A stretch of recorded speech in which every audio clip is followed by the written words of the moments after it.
B वाले में किस किस को मसला है?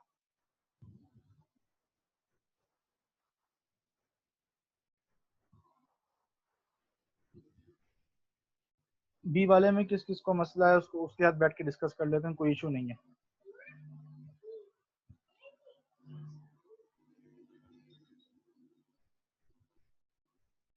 अच्छा जी, बिलाल, मोहम्मद बिलाल को मसला है बी वाले में, तो बिलाल साहब से गुफ्तगू कर लेते हैं थोड़ी सी।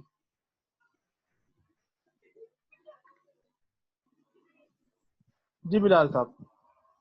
सर ये क्या कहते हैं, हमने इसमें -1 की लिया है इसकी वैल्यू, और इसमें क्या कहते हैं, ये चीज़ समझ नहीं आ रही सर। नहीं, आप जो जवाब लिखा हुआ है इसको मत समझे, आपके ख्याल में इसका जवाब ट्रू होना चाहिए ना, आप इसको ट्रू जो है प्रूफ कर दीजिए।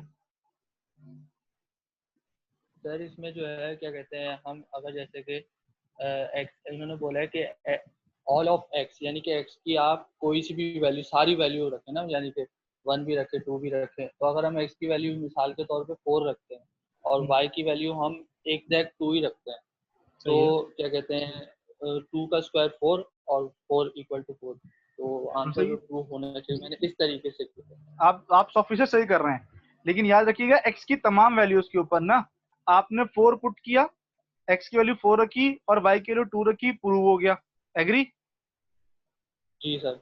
अच्छा, आप एक काम करें, एक्स की वैल्यू 3 रखें, अब बताएं वाई की क्या वैल्यू रखेंगे आप? वाई की वैल्यू सर हम क्या कहते हैं, 3 का स्क्वायर, 3 अगर हम एक्स की वैल्यू रख रहे हैं तो सही नहीं बनेगी।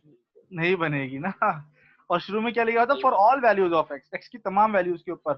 जब भी ये फॉर ऑल आ जाएगा तो मैं क्या करूंगा, किसी भी एक, कोई भी एक कंडीशन फॉल्स कर दूंगा, और एक एक कंडीशन भी फॉल्स हो जाएगी तो इसका मतलब है कि पूरी स्टेटमेंट फॉल्स हो जाएगी। सही। क्लियर? और सर ये इन्होंने आंसर में जो लिखा है ये भी समझा दें सर। वो ये बोल तो रहे हैं बस, ए और बी जो सवाल है ना, वो दोनों एक दूसरे के उल्टे हैं, अपोजिट है। जी सर। वो ये बोल रहे हैं, काउंटर एग्जाम्पल उसकी दी हुई है मैंने। और सर इन्होंने जो x इक्वल टू -1 लिखा है, ये ये चीज़ भी है कोई आप सवाल? समझ लें, यहाँ पे लिखा हुआ है एक्स इज इक्वल टू 3,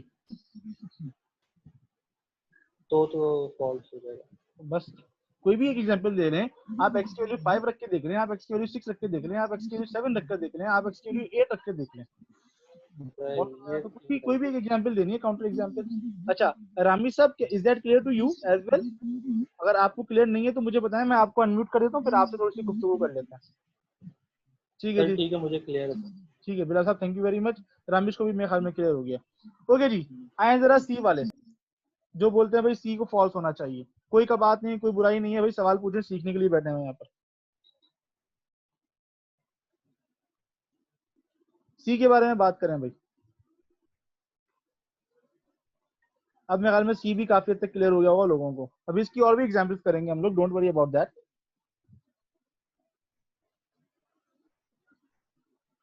तो C is clear to everyone? Wow, I mean this is something quite strange. अच्छा जी, अब अगेन ये 3 सवाल आ गए हैं आपके पास, try to solve this one.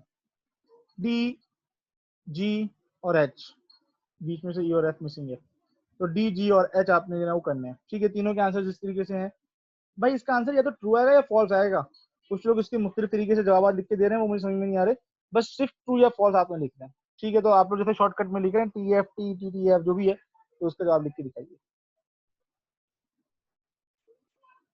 इसका आंसर है फॉल्स ट्रू फॉल्स, और जिन लोगों ने ये लिखा था एफ टी एफ, उनको मुबारक हो भाई, माशाल्लाह उनके तीनों सही हो गए हैं। अच्छा जी, अब आए जरा से बात कर लेते हैं। आप में से कोई ऐसा स्टूडेंट जिसको डी में कोई मसला है, जिसको डी में मसला है, वो चैट बॉक्स में लिख दे मी।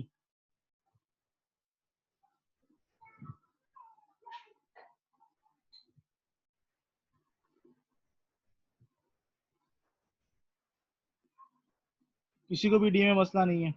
ठीक है जी, वेरी गुड। अब आए जरा जी पे, जो क्वेश्चन जी है उसमें कितने लोगों को मसला है, किसको मसला है, हम डिस्कस कर लेते हैं उसको। यस, जी में किस स्टूडेंट को मसला है? चलो जी इबाद से बात कर लेते हैं।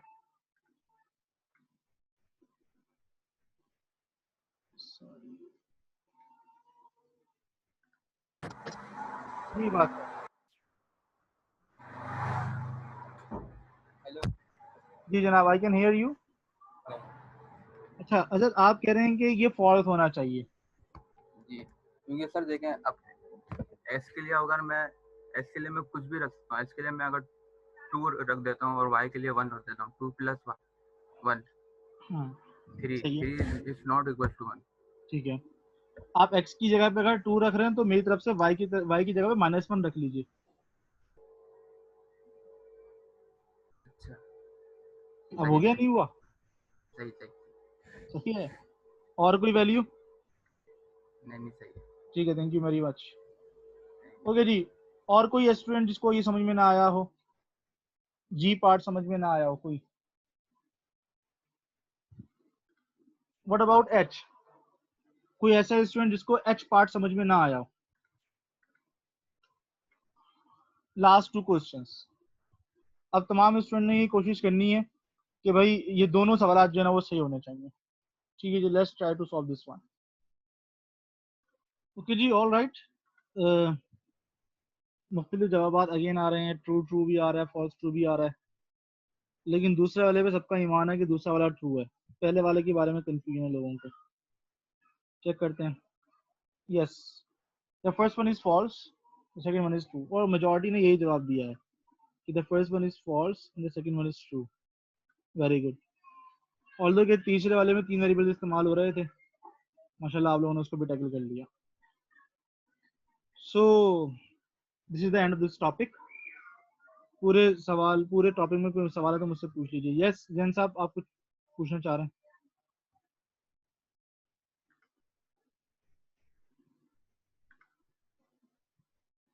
मैंने जैन आपको अनम्यूट कर दिया। सर अगर एक्स और वाई को 1 रखे तो आई ट्रू आ रहा है। नहीं, आप मुझे ये बताएं कि आप आई की बात कर रहे हैं या जे की? आई की ठीक है, आप आई की बात कर रहे हैं। आप आई के बारे में क्या बोल रहे हैं? मैं एक्स और वाई की क्या वैल्यूज पुट करूं? 1 1 ठीक है, 1 और 1 पुट कर दिया तो फिर ट्रू आ रही है ना सर? हाँ, तो आंसर जो ट्रू ही लिखा हुआ है। आई का तो फॉल्स लिखा हुआ है ना। अच्छा, आप आई की बात कर रहे हैं। सॉरी, आई वाज मैं जे देख रहा था। आप बोल रहे हैं एक्स और वाई की वैल्यूज 1 1 रखें तो 1 + 1 = 2 और हाँ ठीक है, आप बिल्कुल सही कह रहे हैं, तो ट्रू आ जाएगा। तो फॉल्स क्यों है इसका आंसर? हाँ, अब आपने स्टेटमेंट पढ़ी? स्टेटमेंट क्या लिखी हुई है? For all values of X there exist a value of Y for which this statement is true. समझ रहे हैं? अच्छा, अब मैं मिसाल लेके बात करते हैं इसकी ना। तो मैं कोई ऐसी कंडीशन बताता हूँ आपको जिसपे ये ना ये फॉल्स हो रही होगी। आपको जैन, आपको मेरी आवाज आ रही है? जी सर आपकी आवाज आ रही है। ठीक है। अच्छा, अब मैं बोलता हूँ भाई एक्स की वैल्यू मैंने 5 ले ली है, आप बताएं वाई की जी वैल्यू क्या सर। लूं? वाई की वैल्यू 2 -3। वाली कंडीशन तो -3 तो नहीं ले सकते ना? क्यों? अच्छा, पॉजिटिव इंटीजर्स नहीं नेगेटिव इंटीजर्स भी ले हाँ सकते हाँ, हैं। ले सकते हैं। तो ये पे -3 ले। ठीक है ना। तो मैंने x की वैल्यू 5 ले ली, y की वैल्यू -3 ले ली है, तो मेरी जो पहली स्टेटमेंट है वो ट्रू हो जाएगी, x + y = 2 वाली। सही है। सही है। अब एंड लगा हुआ है बीच में, और अब है 2x - y = 1। क्या ये स्टेटमेंट ट्रू होगी या फॉल्स होगी? फॉल्स होगी सर। फॉल्स हो जाएगी। तो मेरी एक स्टेटमेंट फॉल्स हो गई, मैं फतवा जारी कर दूंगा कि ये फॉल्स है, क्योंकि उसमें क्या लिखा था? For all values of x, x की तमाम वैल्यूज के लिए। But this is not the case. अच्छा, यानी अगर एक्स की एक भी वैल्यू के लिए ट्रू नहीं है तो फिर फॉल्स है। हाँ ना, क्योंकि उसने तो फतवा जारी किया कि x की तमाम वैल्यूज के लिए y की एक वैल्यू ऐसी मौजूद होगी जिस पर ये दोनों कंडीशंस ट्रू हो जाएंगी, लेकिन ऐसा है ही नहीं। सही है। सही है ठीक है, सर। ओके जनाब, थैंक यू। सर एक बात जी बताएं सर, पूछिए। अगले हफ्ते जो क्विज होगा इसमें ये आएगा क्या? 100% आएगा भाई। अच्छा।